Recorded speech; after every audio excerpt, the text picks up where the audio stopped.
सुबह 9 बजे। હા એ તો મેં જોયું, તને ખબર પડી ને, વોટ્સએપ સ્ટેટસ પર જ મૂકેલું. મમ્મી મારો બોલ ક્યાં છે? અત્યારે જ પૂછે છે તમને બધું ખબર છે ને, માસીનો ફોન ચાલે તો હેરાન કરવાની મમ્મીને. બધાને ખબર જ છે, સમજ તું.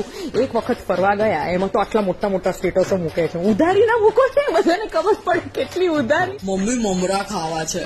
અત્યારે ખાવા છે? હે, જમવાનો ટાઈમ છે, ખબર નથી પડતી, સાંજે વઘારીશ, અત્યારે જમવાનું કર ને. આ છોકરાનો ત્રાસ છે, હું સાચું કહું ને, હવે મને ત્રાસ થઈ ગયો. ચાલો તો दोपहर 12:30 बजे।